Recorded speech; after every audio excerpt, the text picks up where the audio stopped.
Idinagdag ng Panginoon na ang mga panauhin ng kanyang anak ay ang kanyang mga panauhin. At kung tama ang lahat, maaari silang manatili hanggang sa matapos na nila ang kanilang negosyo. Pinasalamatan ni Seren si Lord Genio sa kanyang pagiging mabuting pakikitungo sa lahat ng oras na ito. Sinubukan niyang mag-isip ng isang dahilan upang manatili, ngunit hindi niya inaasahan na ang lahat ay mangyayari ng mabilis at madali. Sa kabila ng kanilang mainit na pag-uugali at pagpayag na matanggap siya, nagulat siya sa kung gaano kadali niyang nakuha ang tiwala ng Panginoon. At bigla, isang tao ang sumabog sa silid. Malinaw na siya ay napakapanik. Dinala niya ang balita ng Panginoon ng malubhang problema.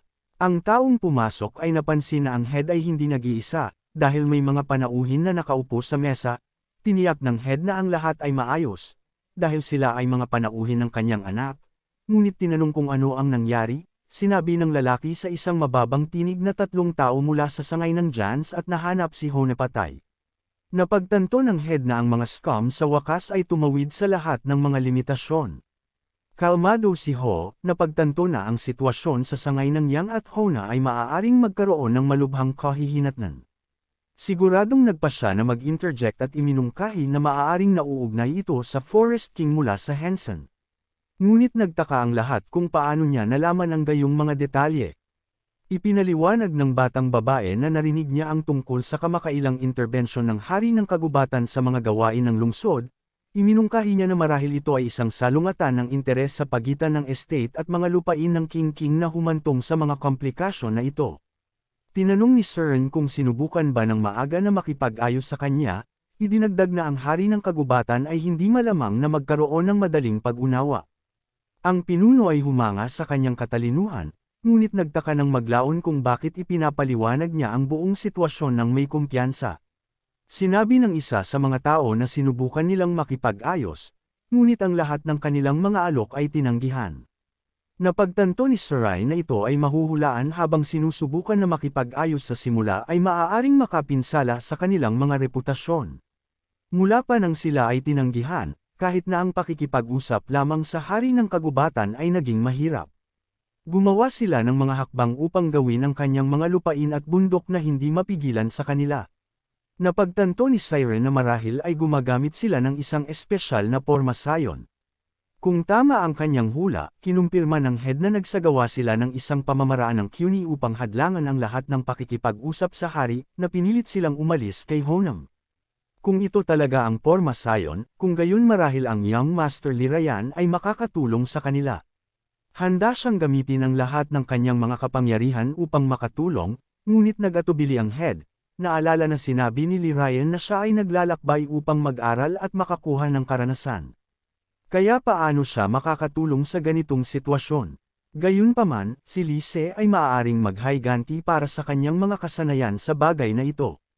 Nasaksihan siya ni Lirayan na pinahit ang mataas na klase ng Goya Formation, at tiningnan si Sir habang naalala niya ang sandaling iyon nang una nilang marinig ang tungkol sa pagbuo ng Goya Gia. Ang kanilang mga impresyon ay hindi malilimutan. Ang hostess ay medyo nasaktan, pakiramdam na ito ay tungkol sa kanya. Ipinaliwanag ni Lirayan na salamat sa kanila, makakasalubong niya ang shaman na nais niyang makita ng mahabang panahon. Kaya handa siyang tumulong. Bagaman siya ay isang bihasang manggagawa na nagsasanay araw-araw, magiging kapaki-pakinabang siya hanggat maaari. Tinanong ni Suren kung ano ang nadama nila tungkol sa pag-akit sa hari ng kagubatan. Tiyak na mas madali itong gawing mas madali ang mga negosasyon. Itinuturing ng kabanata ang posibilidad na ito, at isuko ang iminungkahing ilang mga pamamaraan para sa pagpapatupad. Ang pinuno ay humanga sa kanyang pagpayag na magbigay ng maraming tulong. Nagtataka si Ho kung magiging labis ang isang pasanin para sa Suren na tulungan ang ari-arian kung gumawa sila ng maling hakbang, sino ang magiging responsable sa mga kahihinatnan. Marahil siya ay. Ngunit si Surin ay nag-iisip ng higit pa tungkol sa hinaharap at tiniyak na ang suporta ay hindi magiging isang pasanin para sa kanya. Binigyan siya ni Ho ng isang walang malasakit ngunit interesadong hitsura, sinusubukan na maunawaan kung ano ang ibig niyang sabihin sa hinaharap. Tinanong ni Sir kung naiintindihan niya ito. Nang maglaon, ang mga kaganapan ay inilipat sa ibang lugar. Isang tapat na kaibigan at lingkod ang dumaan sa swamp, na ginugol ang lahat ng kanyang lakas sa landas na ito. Araw-araw, patuloy niyang hinahabol ang mga ito, ngunit sa anumang paraan ay maaaring makahabol sa kanila, pakiramdam na halos tulad ng isang talo. Nang gabing iyon sa tanggapan ng pinuno, tinalakay nila na ang mga taong ito ay lalampas sa kanilang pasensya. Hindi nila alam kung gumagamit sila ng lakas upang takutin, ngunit sa oras na ito ay ordinaryong mga tao na nasasaktan. Ito ay ganap na hindi katanggap-tanggap para sa pinuno. Tila na ang sandali ay hinog para sa susunod na hakbang at isang posibleng dialogo. Ito ay tungkol sa kung ano ang nagawa ng kanyang anak sa pangkat ng aso. Ang tagapayo ay ganap na sumang-ayon, na napansin na ang paksayo ng aso ay may pananagutan sa mga kaganapan sa araw, ngunit hindi nila kinakatawan ng buong berdeng kagubatan. Tila nakita ni Jean ang pagtatangka ng kanyang anak na baguhin ang mga tradisyon bilang isang malaking problema. Marahil ito ay oras na upang gumawa ng isang bagay tungkol dito. Gayunpaman, ang lahat ng ito ay tila napakahirap para sa pinuno na maniwala sa isang taong naka-bedridden at nagsimulang matuto ng martial arts 5 taon na ang nakalilipas ay may kakayahang ngayon.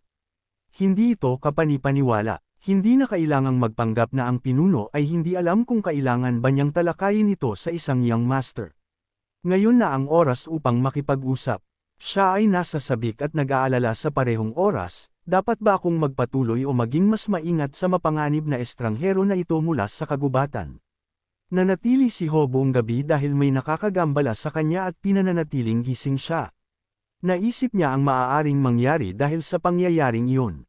Kinaumagahan, ang lahat ay nagpatuloy tulad ng dati.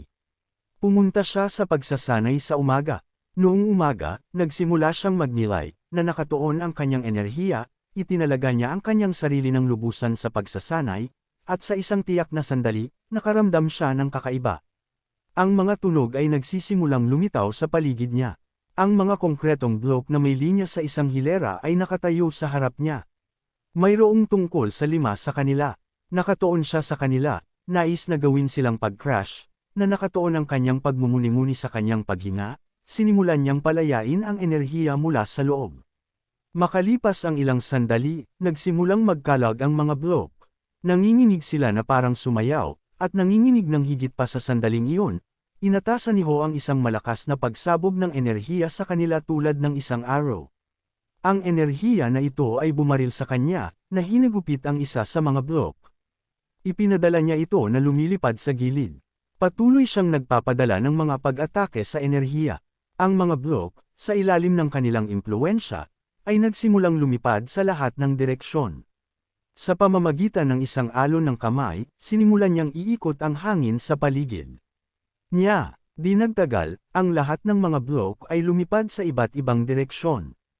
Pagbukas ng kanyang mga mata, ang batang lalaki ay sumulyap sa kanyang resulta. Natuwa siya sa kanyang sarili sa pag-abot sa antas ng kasanayan na ito habang nasa iyong teritoryo. Naramdaman niya sa bahay, ang pinakamagandang lugar para sa pagsasanay at pahinga. Dito, maaari siyang makapagpahinga, kumain kapag siya ay nagugutom, at natutulog kapag siya ay pagod, nang walang takot na labanan ang isang tao nang una niyang malaman ang kanyang sarili sa katawan na ito. Medyo nalilito siya, at nais pa ring maiwasan ang kapalaran na ito. Ngunit sa huli, ito ay isang mahusay na pagpipilian. Iniisip ni Lirayan ang tungkol sa pagpaplano sa lahat ng oras na ito. Napansin niya na ang istruktura ay may mahina na punto, mahina laban sa mga panlabas na pag-atake. At iminungkahing gamitin ito sa kanilang kalamangan kapag sinalakay nila ang isang kaaway na kaaway, ang diskarte ay maaaring magamit upang maiwasan ang pagtakas. Ang buong sitwasyon ay mahusay na nakaplanong bitag, at ang tanong ay lumitaw, ano ang gagawin nila mula sa lugar na ito? Bigla, ang isang young master ay lumitaw sa likuran nila at humiling ng pahintulot na tumingin kay Lirayan ay naestratehiya para sa kataas-taasang koalisyon sa lahat ng oras na ito, ngunit nagulat siya na ang kanyang kaibigan ay interesado dito. Hoon, hindi pa naririnig ni Ho ang pinakabagong balita, at talagang wala siyang ideya. Ito ay lumitaw na ang isang mahiwagang magnanakaw ay lumitaw kung sino ang pinangalanang banal.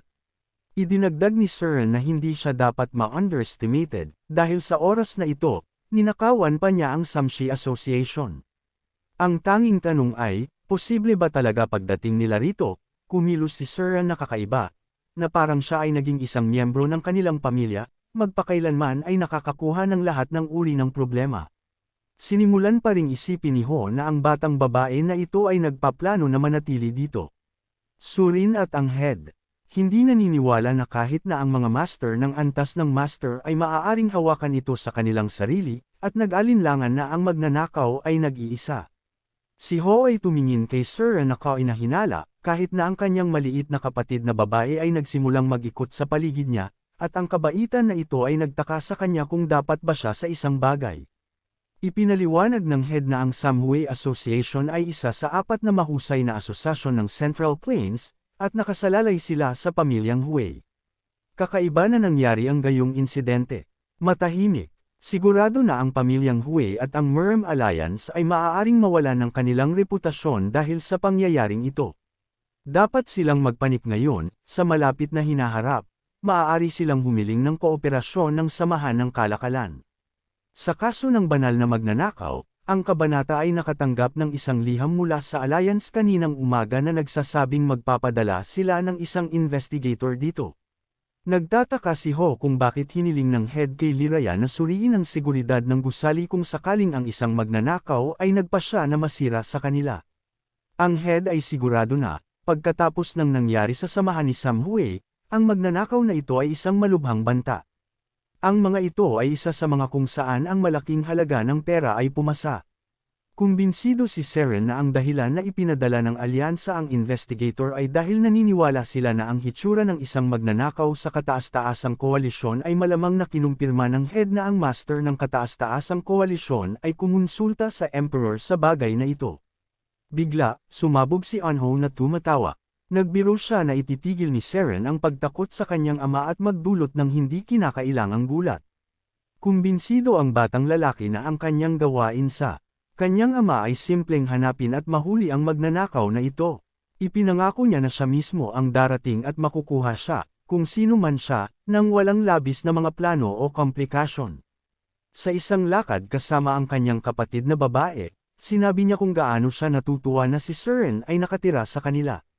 Sinabi ng aking kapatid na para sa kanya, si Seren ay tulad ni Rina. Marami siyang alam at napakabait. Gusto niya kung gaano sila mainit na tretuhin siya. Ngunit binalaan siya ni Ho na si Seren ay nagpapanggap lamang. Binalaan niya na ang kanyang kapatid na babae ay hindi alam kung gaano malamig at kinakalkula ang Seren talaga. Kung iyon ang kaso, bakit siya napunta rito? Tanungin ang kapatid, kung saan inamin ni Ho na hindi niya ito inanyayahan. Sinundan niya siya ng kanyang sariling malayang kalooban. Gayunpaman, iminungkahi ng kapatid na ito ay dahil ang Seren, tulad ng kuya ni Ho, na nagpadala sa kanya ng isang alon ng pagkagalit. Ang kapatid na babae ay nagpatuloy na kung susundan siya, dapat ay natagpuan niya siyang kaakit-akit. At pagkatapos ay nananatili ang tanong, bakit niya siya sinundan sa unang lugar? Nagpa siya si Ho na linawin. Hindi ito dahil sa pag-usisa, ngunit dahil sa kanyang lakas. Gayunpaman, kumbinsido ang kapatid na natagpuan siya ni Sur na kawili-wili at marahil ay humanga sa kanyang kapangyarihan. Inihayag pa niya na iniisip ni Sur ang tungkol sa pagpapakasal sa batang Panginoon ni Ho, na hindi lamang matatanggap ang ideya.